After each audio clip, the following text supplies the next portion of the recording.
Hello, I'm Linda Seith from The Layered Onion. Thank you for joining us.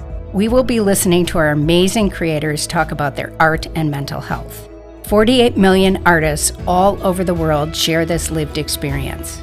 The Layered Onion was formed to create a supportive community, allowing the creators to focus on their art, bringing their work from the shadows to receive the recognition and opportunities they deserve. Each podcast will feature an artist who talks about their creations and mental wellness. Art is healing. We hope these discussions will inspire you to appreciate the stories behind the creations and, more importantly, inspire your inner creator. Together, we can tackle the stigma surrounding mental health. So, Clara, why don't you introduce yourself and maybe tell us where you're located? Right. So I'm Clara Christensen. I'm 21 and I'm located in Phoenix, Arizona. And I'm a graphic design major at ASU.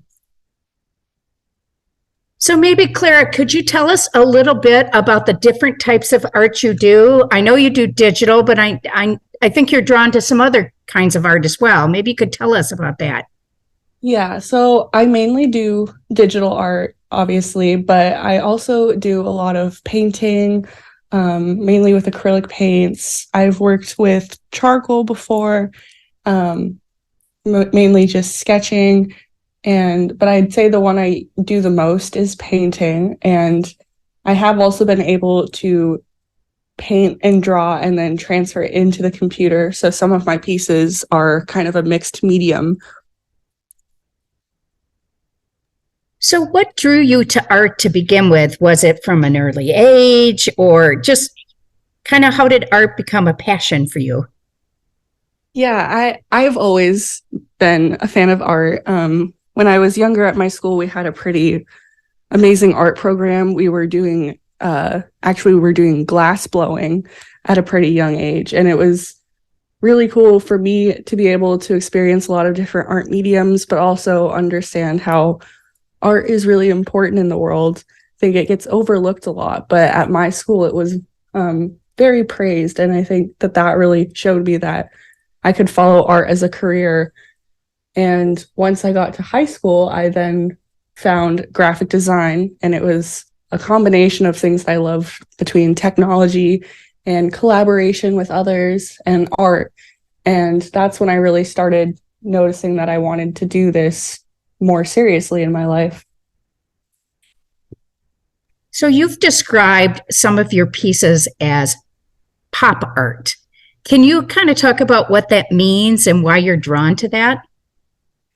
Yeah, so when I was younger, I went to a museum in Chicago with my mom, and they had an exhibit on Roy Lichtenstein, which he was one of the first artists to really explore pop art, which is a very clean cut. Everything is very straight lines, vibrant colors, but it's also, he had a spin on it where he was showing kind of typical 50s people and poses and kind of taking a spin on it and using typography to make them funny or to make them kind of more controversial. And I was really drawn to this art because it was so vibrant, but also everything was very clean cut, and he hand painted a lot of it, and I just thought the craftsmanship was so amazing. So I tried to do painting, and it was very hard to do the clean cut with the painting, but once I was able to learn more on the computer, that's when I really started to get into pop art more and kind of taking my own spin off of it and being inspired by his art. So one of the pieces that I just love that you have done is called Behind the Mask. I'm hoping, since this is an audio podcast, you could maybe describe your piece and kind of what you were thinking as you created it. Yeah, so Behind the Mask, I wanted to visually represent how a lot of people in the world have a different version of themselves that they present to others. And maybe behind that version, they have a lot of things going on. for me, it was mainly about how I feel like sometimes I have to present myself as very happy and joyful, but sometimes I do have waves of mental health issues where I really struggle. And I wanted to show that kind of fight between being myself, but also still staying true to being my happy self as well. And so the piece that I chose to make kind of a split line between the piece with black and white and with color. And so the black and white is when her mask has been kind of pulled away and you can see cracks on her face to represent how some people truly are broken inside and don't have necessarily the courage to talk to others about it or feel like people will listen. And her mask is this version of her face that is just always smiling, always joyful. It's in a vibrant pink color. And for me, pink is my favorite color. So I felt like it was representative of the joy I get from seeing that color, the joy that I feel like it presents in the world. And then taking that color away was kind of the mask being pulled away and representing the two different versions of herself in that image. I was struck both by the crack, but also the single tear, which, yes. Yeah, that was very powerful to me because it sort of exhibited the sadness, not only the sadness perhaps from, hiding your true self, but maybe the sadness of not being able to share. Yes, yeah. And I think a lot of times too, people find those emotions being very bottled up, and, tears are a way to express your bottled up emotions, your maybe fear of telling others that you'll be judged or that no one will listen. And I just wanted it to feel like someone was really struggling to tell people about how they're feeling. And I wanted it to feel, show a lot of tension and a lot of emotions being built up behind a singular tear. And I would say you describe this, but for those, they can certainly look at our website.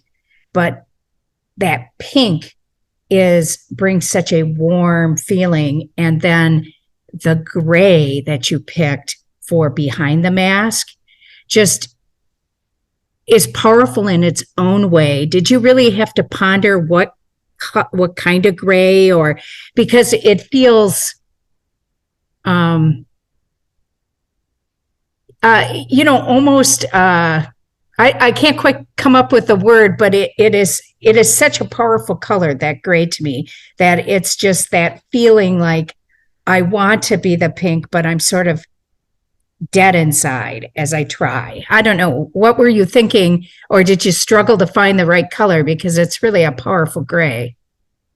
Yeah, so originally I actually had it going from pink to a blue, and I wanted to use the blue to represent kind of this sadness, but I ended up changing it to where the tear was the only thing that was blue, and I wanted the gray to feel very devoid of color, so it kind of felt representative of how a person might feel. Pink is like with their mask on, their full self, with this color in their life, and taking the mask off kind of drew the color out of their life. And I wanted to use the color as a visual representation of their emotions. And I felt like when it was blue, you didn't get as much of the effect that it was truly behind the mask. Well, it's a really powerful piece. I think it's outstanding. Thank you. So last summer, you had the opportunity to actually intern for the Layered Onion, and you got an opportunity to actually develop our logo. And I personally love the logo, but that logo represents so many things, with the layers, some, looking a little bit decrepit, and the browns, some a little bit more vibrant, and the roots in the bottom. Maybe you could talk about what it was like to develop a logo that you knew carried so many emotions and thoughts. Yeah, of course. So I originally, as you may remember, I had many different logos and many different versions of the onion itself. And I think the reason we were all so drawn to this particular onion was the layers kind of peeling back. And I felt like the colors I chose as well. I researched what happens when layers of the onion start to peel off, and the colors do kind of start to fade away or not look as vibrant as the middle of the onion. And not only did I want it to look representative of a real onion, but I also felt like it was helpful to show these colors kind of fading out more towards the bottom to also represent the message behind the layered onion, and that we all have different layers to our emotions and we all have different layers to ourselves. And I think overall, the layered onion is a beautiful message behind what the company is truly trying to help people with. And so I feel like this logo is very representative of mental health and how there's struggles and highs and lows, and maybe you do feel like a different layer of an onion each day. I think that it helped make it a very representative logo. And every time I look at the onion, and I obviously look at it a lot because of my work, but I'm struck by how some days I might feel like the very thin brown layer that's kind of, sort of just fluffing, sloughing off. And some days I might feel like the solid onion. And it really gives me that opportunity to understand it's a process. You can be any part. While you might be one, the next day you could be completely different. Yeah, so it's and dynamic. I do love this logo in particular versus the other ones we were experimenting with as well, because of all of those layers. I know the other ones are more the onion as a whole, but I feel like it does help truly represent the layered onion, and the message that's behind is having these different layers, because you do feel like different layers, different days, and it kind of captures different emotions when you look at different spots in it. So the other thing that you participated in was really being part of the initial design and team that worked on the shallot, which is our journal. And maybe you could talk about what was it like to be from the ground up with developing a journal and thinking about it?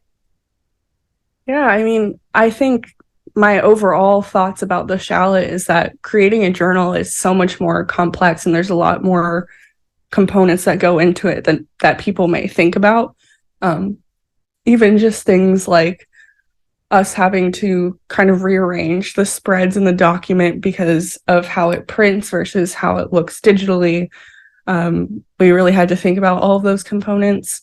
But I think another thing that I loved a lot about the shallot is just being able to see people's art that they submitted and how they interpreted the original theme that we sent out, and being able to be one of the people that goes through and reads the poems and short stories and looks at the artwork and gets to decide how we lay it out, I think was something that I had never done before, and I really enjoyed it, because we wanted to think about spreading it out between, we want to have a poem, so the next page may be visual, or we want to have two visual pieces next to each other that seem to have a common medium or theme.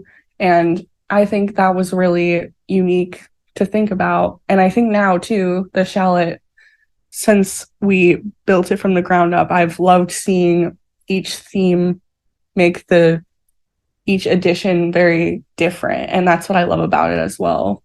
Neither one of them look the same.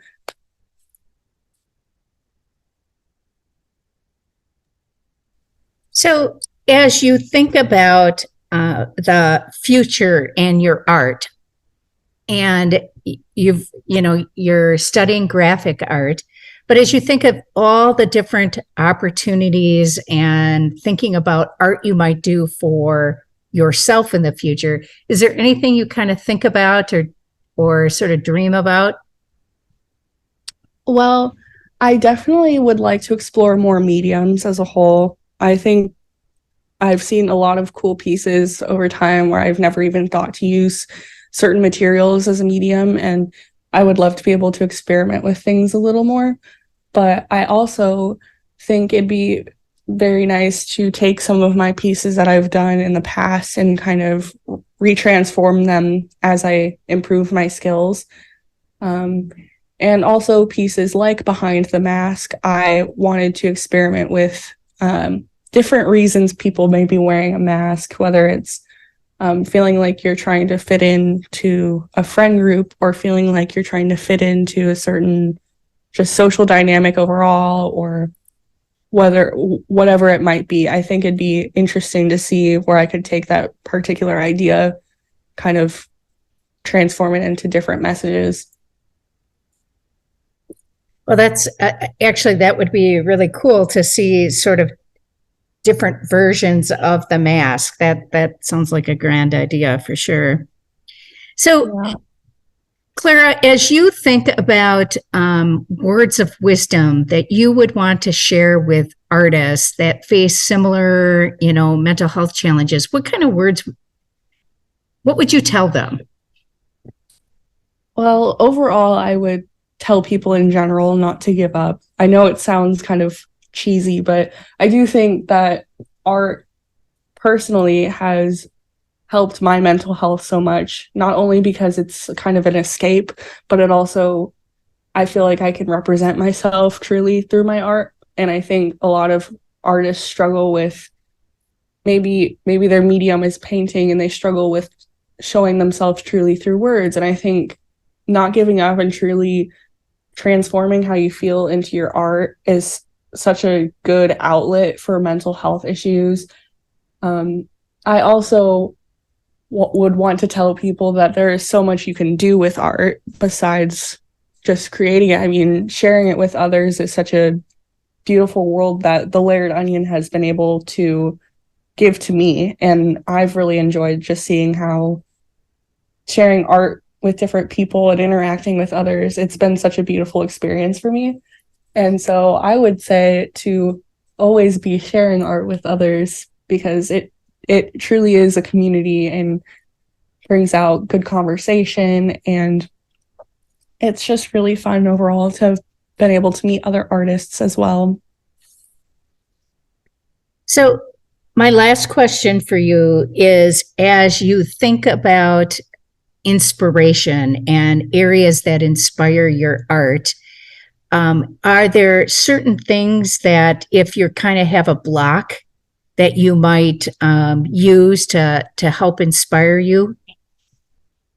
Yeah, I mean, for me, it's the world around me. My favorite thing to do right now for a creative block is to just walk or drive around and not only taking note of different logos I see as a graphic designer, but just an artist in general, different color combinations that I enjoy or different textures that I enjoy. I think the world around us is the best inspiration overall that you can have. There's so many different things that you can do with color and texture and emotion adding into your art. And I think that that's overall helped me the most. I think some of my favorite ideas have come from just driving around and being like, oh, wow, that's really cool. I'll try that in my piece as well. Well, I think that's really absolutely great advice. Is sometimes it's just to get out of your own head and wander about and see what might inspire you. Just this morning, I was driving and marveling at, and up here, the leaves are coming out, and to see the variation in green, I just cannot get over how many shades of green there are. And yeah, I find that inspiring. I do too. I think nature has shown me especially too that there are just so many different variations of color, and there's just so much you can do. It's not just the 6 colors. There's so many different shades and tints and combinations that you may have not thought of, but the leaves definitely are so beautiful, especially in Wisconsin. So I'm sure it's just gorgeous over there. Yes. So, well, Clara, thank you so much for joining us. I really appreciate it and wish you all the best in your studies and frankly, just in creating. Thank you so much. And thank you for having me on this podcast. It was really fun. Thank you for joining us today. It is an honor to talk with these amazing creators. You can see and read the artist's work in the Shallot, our Journal of Mental Health, Art, and Literature, or on our website, thelayeredonion.com. Thank you.